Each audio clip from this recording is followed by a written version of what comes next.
मंगल आशीर्वाद परम पूज्य आचार्य श्री 108 श्रुत सागर जी महाराज एवं परम पूज्य आचार्य श्री 108 प्रमुख सागर जी महाराज।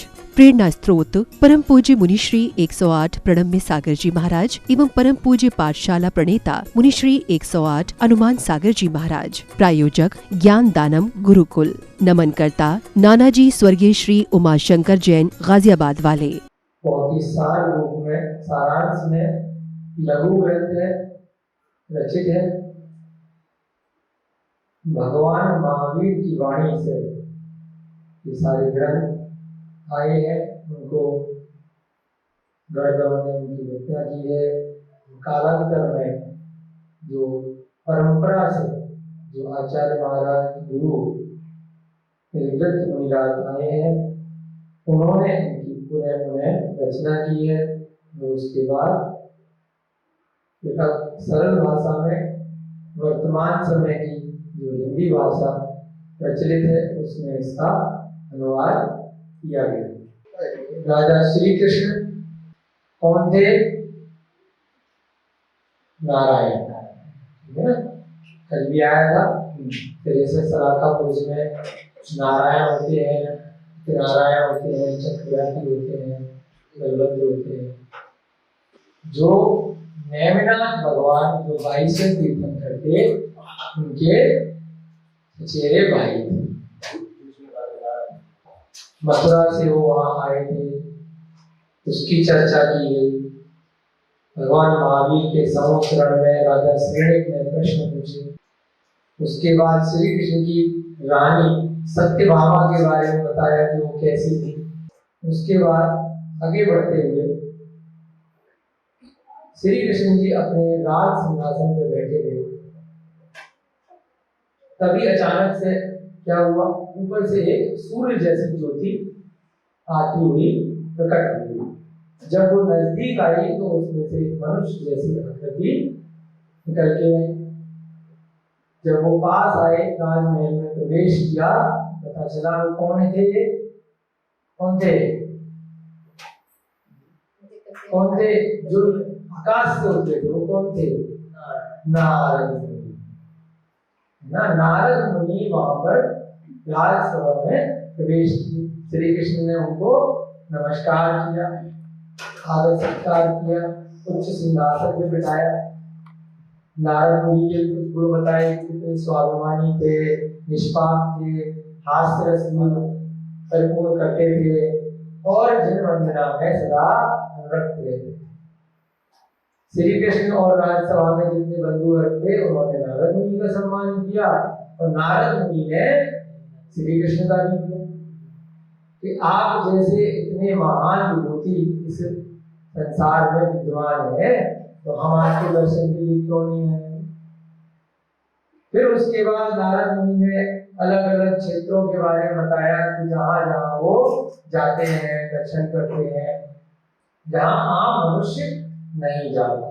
नारद मुनि को क्या थी, बहुत सारी गतियां होती हैं, तो हवा में उड़ करके कहीं भी जा सकते हैं। परंतु मैंने बताया था कि जो भी मनुष्य गति का जीव होता है, चाहे वो विद्याधर हो, विद्याओं का बालक हो, चाहे वह आम मनुष्य, चाहे मुनि भी बन जाए, मुनि बनने के बाद भी चाहे उनको कितनी भी विद्यां हो जाए, चारण विद्याधारी भी हो जाएंगे, लेकिन वो 2.5 दीप के बाद नहीं होता है ना। 2.5 दीप में अपना जम्मू द्वीप आ जाता है, और जम्मू द्वीप के अंदर भरत क्षेत्र भी आता है, मेरावत क्षेत्र भी आता है, विलेय क्षेत्र भी आता है। प्रश्न कई बार आता है कि क्या चारण बुद्धिधारी कोई मुनिराज है, क्या वो विलेय क्षेत्र जा सकते हैं? जो मुनिराज है वो मनुष्य है, देव मनुष्य है, और उनको कोई ऐसी विद्या हो गई, जैसे सप्तऋषि के बारे में आपने सुना होगा ना, आपने मथुरा से पढ़ाई करी, मथुरा में आए तो हवा हो जाए। तो क्या मुनिराज विलेय क्षेत्र जा सकते हैं? कि जा सकते हैं कि नहीं जा सकते हैं? जा सकते हैं, मना नहीं है, क्योंकि मनुष्य है। 2.5 दीप तक, 2.5 दीप कहां तक है? मानुषोत्तर पर्वत तक।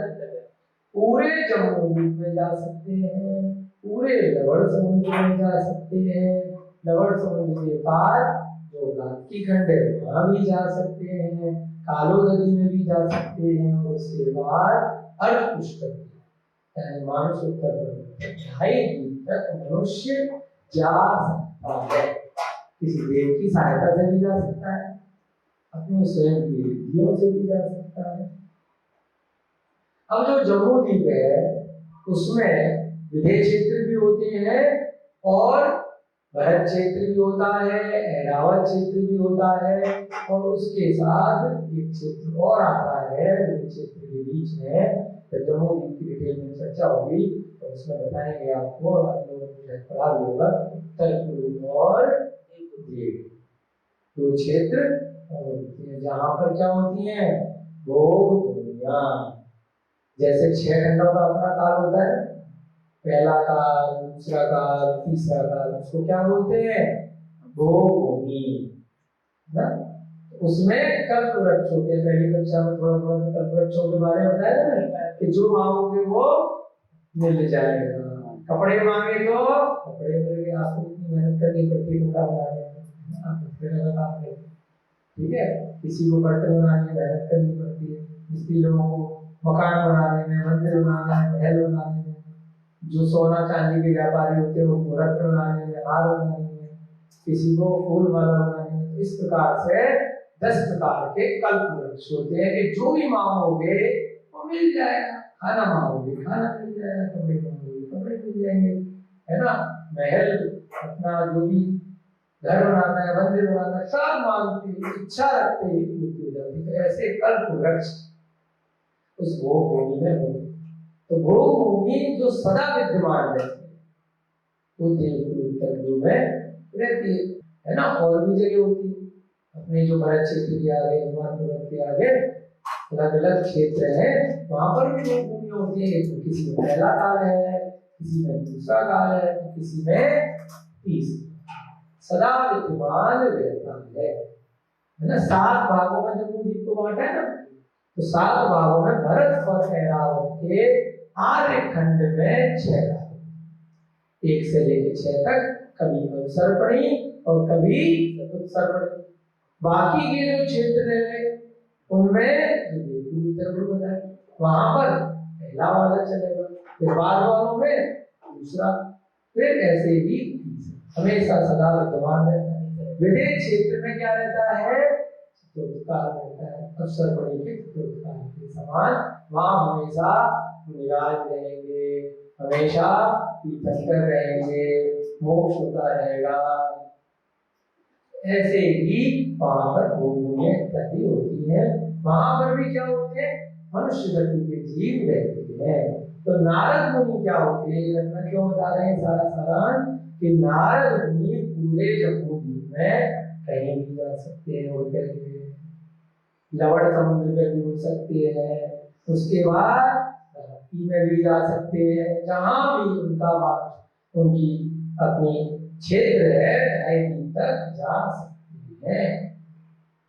तो इसमें आगे उदाहरण आएगा कि नारद मुनि आगे चतुर्वेद क्षेत्र में भी सब जगह जाते हैं क्योंकि उनको रिद्धियां होती है। ऐसे ही जो हनुमान इत्यादि का उदाहरण आता है तो वो भी उड़ करके 500 तक सकते हैं, परंतु उसके पास विक्रिया रिद्धि वाले देव भी जा विक्रिया रिद्धि वाले सब जा देव तो अनुसूत्र पर्वत के पार भी जा सकते हैं।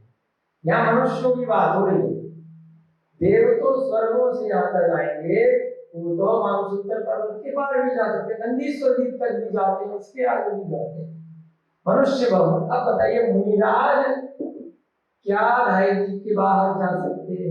मुनिराज कितनी भी रिद्धि वाले होंगे। ऐसे ही चाहे तीर्थंकर का जीव भी हो, वो भी उस भाव में मनुष्य पर्याय में है, वो भी अपने केवल ज्ञान के माध्यम से तो पूरे संसार को देख लेगा, परंतु उनका शरीर जो है वो 2.5 के बाहर है। ये तो हो गई आपकी नीचे की सीमा, है ना, पूरब से पश्चिम तक। अब ऊपर कितना जा सकते हैं? कोई भी मनुष्य गति का जीव है ऊंचाई तक कहां तक जा सकता है? सुनो भैया, कोई भी मनुष्य गति का जीव ऊपर तक कितना जा सकता है, ये तो ऐसे हो गया ना जो दाई जी बताया, ऊंचाई तक कितना जा सकता है। तो शास्त्रों का अच्छा ज्ञान है, 1,00,000 योजन प्लस 40 योजन का जो वहां तक जा सकता है ना। परंतु वर्तमान के साधनों से हवाई जहाज इतने फीट ऊपर जा रहा है, उसमें तक अपन समझ लेते हैं 80,000 किलोमीटर तक, फीट तक, किलोमीटर 80,000 फीट तक ही जा पा रहा है हवाई जहाज इत्यादि, जो लगभग जाते हैं। रॉकेट इत्यादि तो बोलते थोड़ा ऊपर तक चले जाते हैं, लेकिन वो भी इससे ऊपर नहीं जा पाते। वहीं से अपनी खबरें भेजते हैं और उसके बाद पहले भी 3 लोग की जो कक्षाएं लगाई हैं उनमें बहुत लोगों की भ्रांतियां दूर करी है कि किस प्रकार से ये भी एक बहुत बड़ा षड्यंत्र चल रहा है कि यहाँ पहुंच गए वहां पहुंच गए, वो अपने ही आगे करने में कहीं ना कहीं जा करके वहां से फोटो इत्यादि खींच लेते हैं, भेज देते हैं, अंटार्कटिका में पहुंच जाते हैं, वहां पूरा सेंटर बना के रखा है। तो बहुत सारी चीजें हैं, ये भी व्यापार चल रहा है। कल भैया जी शाम को दत्तार सिंह में पढ़ा रहे थे मायाचारी, है ना।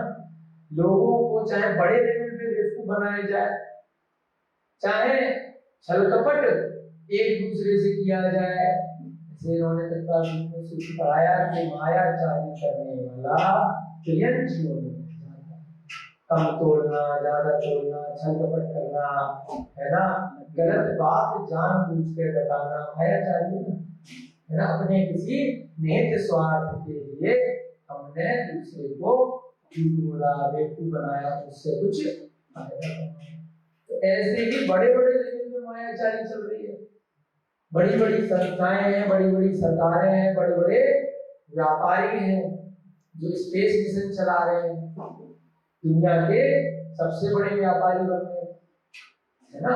सबसे बड़े रईस जो लोगों को मंगल पे भेजने का प्लान बना रहे, स्पेस पे भेजने का प्लान बना रहे, लेकिन क्या कर रहे हैं वो खुद से जानते हैं कि वो कहीं ना कहीं बड़े लेवल पर मायाचारी कहीं पर भी भेज दिया और भेज दिया मंगल पर बैठे हैं, है ना। तो ये वास्तव में अगर आप जिन धर्म का साथ पढ़ेंगे तो वहां वर्तमान के साधनों से जाया नहीं जा सकता। आपके पास ऐसे इधर है ही नहीं, थोड़ा बहुत कंप्यूटर है, कंप्यूटर जैसी चीजें हैं, कुछ साधन है, साइंस ने कुछ तरक्की करी है, तो उसमें फोटोशॉप है, बहुत सारी और चीजें हैं, कुछ तकनीक है जिनसे मूवीज बनाई जाती है, ऐसे ही उस तकनीक के माध्यम से मूवीज बनाई जाती है और बताया जाता है कि आप जैसा आपके माइंड में डालेंगे, जैसे आप कहीं से आए, आपको बता दिया कि आप इस देश में बैठे हैं, आप मान लेंगे, आपको आप पर पट्टी मांग के जाने जाएगा, है ना, कि आपको वहां पहुंचा दिया गया चार घंटे। तो वैसे ही मायाचारी चल रही है, परंतु नारद मुनि और ये सब ऐसी मायाचारी वहां पर नहीं थी। वो जहां चलते थे दे गए जिस में गए। तो ऐसी चर्चा उन्होंने राजा श्री कृष्ण के सामने रखी, जहां राजा श्री कृष्ण भी नहीं जा सकते। श्री कृष्ण भी कहां तक गए, बिना रिद्धियों के टाइम के अंदर जो भरत क्षेत्र है, भरत क्षेत्र के अंदर जो आर्यखंड और 2 खंड, 3 खंडों के राजा उनको कहा गया, इसीलिए उनको अर्ध चक्रवर्ती कहा गया। वहां के तो वो राजा है, परंतु वो किसी देव की सहायता से, किसी रिद्धियों की सहायता से अगर जाना चाहे तो आगे तक जा सकते हैं और गए भी।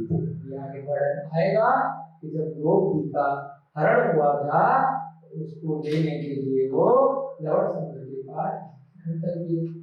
अब यहाँ पर जब वो लोग इस प्रकार से चर्चा कर रहे थे नारद मुनि और श्री कृष्ण कि हम कहाँ कहाँ जाते हैं और कैसे कैसे वहाँ जिन मंदिर है किन किन के हम दर्शन करते, तभी अचानक से क्या हुआ, वहां पर नैननाथ कुमार का प्रवेश हुआ। अभी यहाँ पर उनको भगवान ने बोला क्योंकि तब वो गृहस्थ अवस्था में थे, तो नैननाथ कुमार का प्रवेश हुआ। और भविष्य की दृष्टि से, उसी भव की दृष्टि से देखा जाए तो कीर्तन बनने वाले थे, सारी जनता को, प्रजा को, नारद को, श्री कृष्ण को, सबको पता था ये तीर्थंकर बनने वाले, क्यों पता था? क्योंकि कल आपको बताया था कि वे कल्याणक हुए थे। तो इतने बड़े बड़े कल्याणक होंगे, स्वर्ग से देव आएंगे, ऐरावत हाथी आएगा ना, ऐरावत हाथी साक्षात इतना विशाल हाथी आएगा, इतनी देवियां आएंगी, तो सबको नजर पता चला। तो भाई नेमिनाथ भगवान जब आए उनका सभी ने उठ के सम्मान किया। और उसके बाद नारद मुनि ने नेमिनाथ कुमार की प्रशंसा में स्तुति करी।